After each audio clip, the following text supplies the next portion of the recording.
Sorry.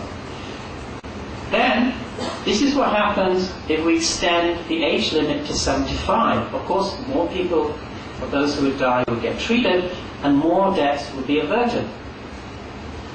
Right? And this is what would happen if we used, now this is based on screening, we haven't changed the treatment protocol. This is what happens if we lower the risk threshold to, say, use New Zealand or UK or US treatment protocols. So we treat people at a lower risk threshold. We would treat, obviously we have to treat more people, but it would almost double the number of deaths from the previous option. And the purple one which is shown here is what would happen if we did cholesterol measurement, which at the moment I think is too expensive for the ministry to do. Now what does this mean in terms of deaths? I don't have a pointer here, I don't think. Right? But if you see here, this is the number of deaths that will be screened, that will be saved under the current ministry policy. So if we do this for the next 10 years and actually screen everyone, which is not likely anyway, we would save around 4,000 deaths over the next 10 years. That's the current policy. Okay? This next column shows you if we did Sri Lankan treatment strategy, but we used BMI, we save about 9,000. As you can see, each strategy is better. And if we did what essentially developed countries do, and measure BMI instead of cholesterol, we would save 30,000 deaths over 10 years. So a huge difference using current screening technologies, but simply changing the protocol and the treatment thresholds. Right? Now, what's the cost of doing this and what's the cost effectiveness? So these are a very simple illustration of cost and cost effectiveness. Obviously, those other approaches involve treating more people. It doesn't involve screening more people because the current ministry strategy will screen everyone except for the older people. So the cost of treatment will go up because the medication costs will go up. And if you look in the second and third column, the third column, the cost is about double of what we're doing now, what we're going to do now. But because it actually saves 3 to 4 times as many people, the cost effectiveness is actually double that of the current approach. So the current approach actually is the least cost-effective way of doing things.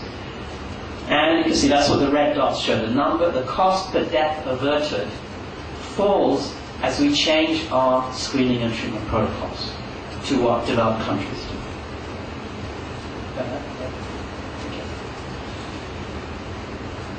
So let me just finish with some conclusions about, so what we found is the WHO recommended approach actually is not very effective. It's not very efficient, it doesn't save many people, has almost marginal impact on overall mortality. So why do we end up with such bad recommendations? Several reasons. One is that WHO protocols were never validated using real data. In developed countries, their protocols are validated using real data, but for developing countries, that wasn't done. And as you know, one of the people in Geneva is a Sri Lankan who is responsible for this. For some reason, they didn't use the high-quality Sri Lankan survey data, which was available. Now, I should just point out, Malaysia recently, the Malaysian Ministry of Health has validated the protocols using real follow-up data, longitudinal data, and they have confirmed very similar findings to what we're showing. That the WHO protocol basically is pretty useless. Epidemiology, another reason why we're getting different results. Sri Lanka has a much older population than most developing countries because of our older life expectancy. There was remarked about all our good health indices. That has implications for health systems. Thirdly, costs. WHO, and there's a big fight over recommending statins to developing countries. There's a great reluctance to recommend statins because of the perceived costs. Well, the good news is statins are now mostly off patent. The biggest producer of statins is next door, India. Most of the statins in the United States and Europe now are actually purchased from India. They're not produced in those countries anymore. They're produced in South Asia. And we happen to sit next to the cheapest producer of statins in the world. So we can buy statins cheaply. Now, when WHO did some cost analysis of these approaches, in a paper that was published 3 years ago, it's for 2000, they estimated the statin cost using real data. For Nepal, that's $52. This statin cost for treating one person for 1 year. $60 in Pakistan, and Sri Lanka, because we had much more efficient purchasing, at $14. Right? Today, the ministry can purchase statins to treat one person for 1 year at a cost of $4. Right? About 600 rupees. Compared to the UK cost of $59. The UK cost is what NICE used this year to recommend that we should give, at least in the UK, people should be given statins at a 10% risk threshold. They said it was highly cost effective compared to most other interventions. And that was using a cost estimate of $59. We can buy statins even cheaper than the UK NHS. So these are reasons why the WHO strategy may not have been optimal for us. Now, the question I would ask is, should and could local research, there's a should and a can in the last presentation at the end, inform our national strategy? Well, should, yes. If we adopt statin therapies, which we're actually doing anyway, we've already done that, we've made the decision to do this, these strategies imply putting potentially 1 million or more Sri Lankans on medication.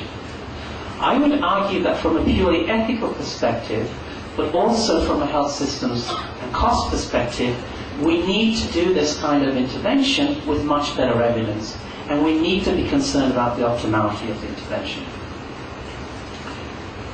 Secondly, that optimality depends on locally specific factors. And therefore, I think we have an ethical obligation to have done this research before we did this intervention. Now, the second part of it, could we have done this? And maybe we could have done it. The answer to this is yes, we could have done this. We have the data already available. It's been available for a decade in Sri Lanka. We've also had the local expertise in our research community to do this kind of impact. In fact, the modeling that my colleague did, I think only took a week, or maybe a couple of days actually, of programming, and then probably a few days of discussion and revision. That's all it took, but we didn't do it. So I want to end with some conclusions or thoughts about what the problem is in the research context in the country.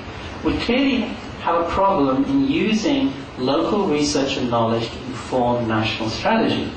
And I think there are two broad areas I would highlight. First of all, there's clearly a problem of the awareness and willingness of government officials to make use of local research data and local research capacity. And there's a number of reasons I could advance for this. One is, because the way our ministry is staffed is a bureaucratic process, I think quite reasonably, it denies the relevant clinical directorates, for example the NCD unit, of institutional memory and of technical expertise. They don't have the expertise to make use of evidence half the time, and they don't feel comfortable talking to researchers and people who might have evidence. That leads to some subservience to agencies like WHO or the World Bank. This is part of the imperialism that we observe. It's actually due to our own subservience, not so much due to the behavior of people in other countries. There are barriers also to collaboration with researchers outside the Ministry of Health. This is a silo issue. They don't like working with people in universities. They don't like working with people outside that. I would suspect there's even greater reluctance to work with academics at KDU. That's my guess. I'm not sure. Thirdly, there's a failure, and this is a broad national failure, to appreciate that because we have such good health achievements, we need to have locally specific knowledge to determine our health policy. If our health indicators are like Europe and we're in South Asia, we should not turn to WHO, who looks to Nepal and Bangladesh to give us recommendations on what to do. It doesn't make any sense. We owe it to ourselves to develop the national capacity to think for ourselves and to evaluate our own evidence and to formulate recommendations based on our own context and our very unique situation. We have the best health indicators for any country at our income level. That presents us with very specific challenges. And then in terms of research funding and strategy, we lack any kind of framework to allocate, to align the local research with national health goals. So the Dr. Kathalanda's survey, which was done in the university, was done, I think, for academic reasons. I think he thought it was important, but that was not done because anybody in government decided that was a good thing to do. And there's also a very significant lack of research to support this kind of health services and health systems research to inform policy.